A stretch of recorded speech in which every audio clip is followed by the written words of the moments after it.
Hi everyone, your shrink in Bansko here, the host and sponsor of Death Cafes in Bansko. Okay, so beside this being a reminder that the next Death Cafe will happen on the 11th of February this month, next Saturday, in a few days, at 4 p.m. at Oscar Family Hotel, I also want to talk a bit about the psychology involved in children processing the concept of death. Because although Death Cafe's meetings do not have a strict conversational agenda, I have suggested that this Death Cafe could focus on childhood memories of death talks and the way we, as adults, talk to children about death. Now, as we spoke last time, speaking about death is also speaking of the great unknown. There is a sense that death is ultimately ungraspable by even the greatest levels of our reason. How should we understand the irreversibility of this process and the impermanence of all things? You may think that as an adult you've gotten over such futile thoughts, but simply put, that points more to a form of denial than it points to a real reasonable solution on your behalf. Our struggle to fit death in our experiential understanding of life is here with us today as it was with us as children. But okay, you're right. As children, we were bound by lower degree of cognitive development. So let's have a look at how the child brain deals with the irreversibility of death and the impermanence of life, as this is crucial to good parenting, both towards your own inner child and towards your other children. The story of development goes a bit like this. Between the age of 2 and 4, children naturally view the world through an egocentric view and struggle with the cognitively heavy concept of impermanence. Now, most of you still hear selfish when I say egocentric, but as I often remind my clients, ego is simply a word to indicate the personal construct through which we understand and navigate the world.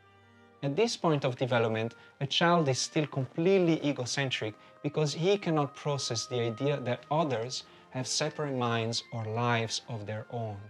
He or she cannot have a theory of mind, as we say.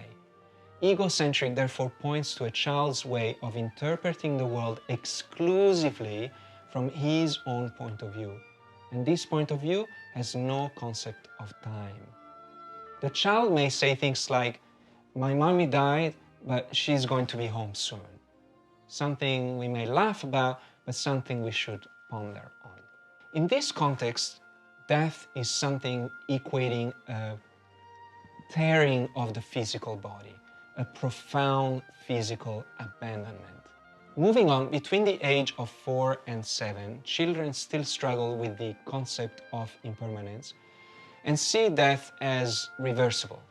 But differently from 2 and 4, they have now a strong sense of causal responsibility around important events occurring around them, such as parents fighting, divorces, whatnot, and in our case, the loss of someone that gave them protection. The child thinks, "My mommy died because we had a big fight. I was a very bad boy, and she's not coming back." To give you an example of this embodied non-cognitive and sort of sense of responsibility and causal effect that you have in the world, my own mother killed herself when I was 2, and my sister drowned before my eyes when I was 5. And to this day, I carry the embodied belief that it was me who killed them both. This is not something I think. This is something my physiology produces in me, and only with great attention do I capture it in the making. For however irrational this may seem to you, it speaks to that embodied, non-cognitive way of understanding the world at this stage of our brain development. At this stage, we don't think the world out, we embody the world in. Moving on, between the age of 7 and 11, children finally start to see death as permanent. Time is much better conceptualized than before. Children understand that certain things are non-reversible, even though they still wish it was. And actually, because of this borderline understanding, they naturally develop a lot of fears around the subject of death. Also, at this stage, they also see death in terms of a punishment. So it is no coincidence that stories of God, for instance, and his power to send them to hell are most popular with parents at this stage. This is again a brain development issue before it is a cultural one. But of course, we could argue that humans intuitively refine their timings of such stories to match the highest probability of making an impression on their children and gain control of their psyche. Well, maybe for good reasons. From 11 to 18, we can naturally anticipate a further cognitive development and a more adult understanding of time and therefore death. Between 11 and 18, adults can begin to speak about death to their children in the same way that they would speak about death among themselves. So, to summarize the sequence of thoughts from small children to young adults. From 2 to 4, the child thinks the hamster died, but he might play with me again tomorrow. From 4 to 6, the hamster died and he will never play with me again.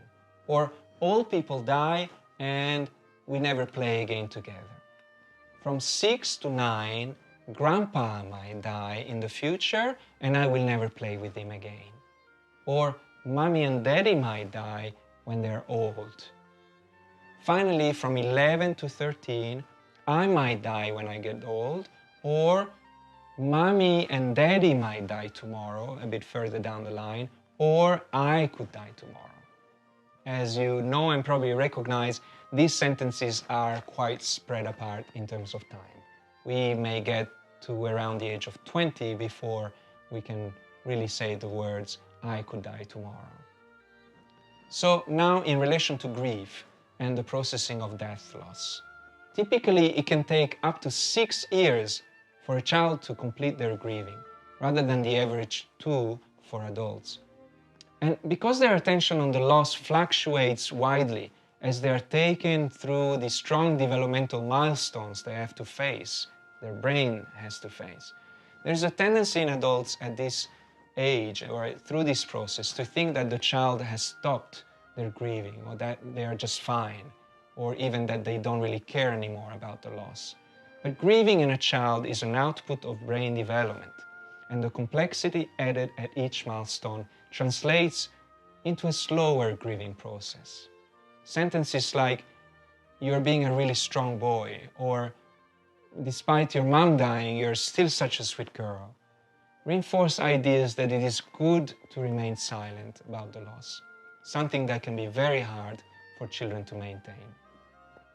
Helping children in these situations, therefore, requires knowing how to sustain children in their natural evolution in understanding from non-permanent view of death to a permanent one. Counterintuitively, it is worth mentioning here that parents may feel mean to bring up the permanence issue, but studies show that this is actually developmentally supportive if done sensitively. Always consult a professional when you're struggling with such complex processes. Nonetheless, successful transition will help the child convert their sense of presence of the person that died, their feeling that the person is still here, to one of living in the past. We call this the memory transition. When a child is able to start to look at pictures of themselves and the person deceased and talk of past stories and events in the typical terms that more grown-up children can do, with verbs and references that indicate that their stories live in their concept of the past. This integration of time boundaries actually seems also to help with the integration of the identity of the person who has been lost. It becomes easier for the child to point out, for instance, that they have the same color eyes as their mother, or they like to build things that are like their father. Perceiving time differently is therefore crucial to the process of integration and healing.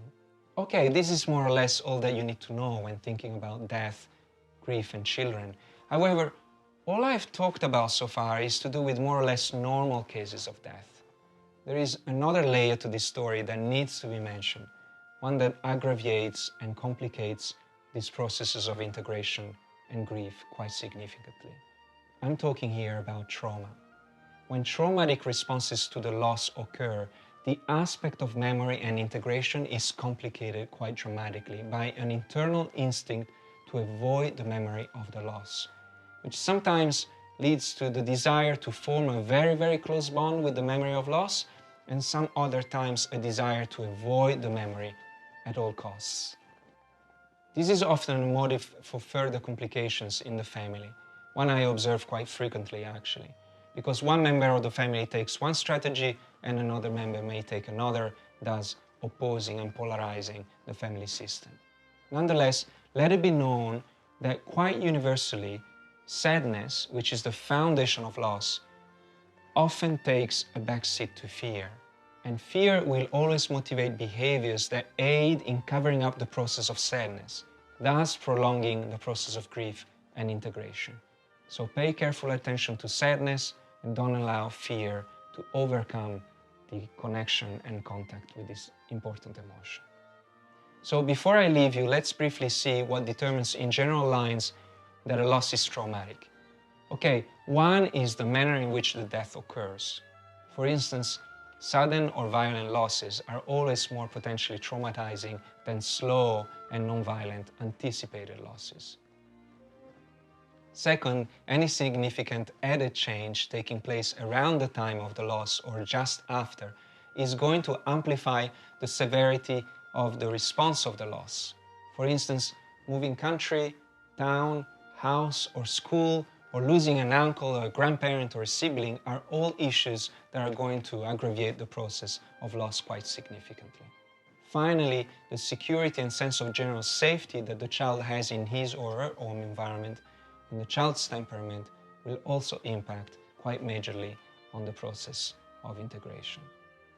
So, what do you need to retain from this complex picture I've just presented? Well, thoughts, understanding and emotionality surrounding the topic of death are dependent on brain development. The way we understand death depends on our understanding of time, and our understanding of time depends on cognitive development. A child grieves and processes death in relation to his or her stage of development. This is the key issue here. You also now know that children grieve much more slowly than adults, and that their process of grief is less linear and more complicated by all the huge milestones they need to overcome.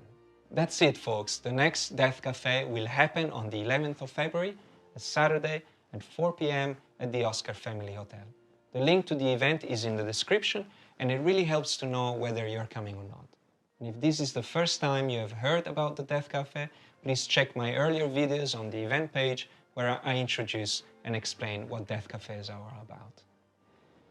There is also a promise I want to make, that if you come to the Death Cafe, I promise you will come out of it with a greater sense of being in the world and a stronger sense of courage to face life.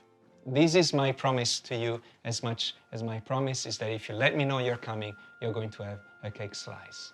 As always, look after your heart and see you soon.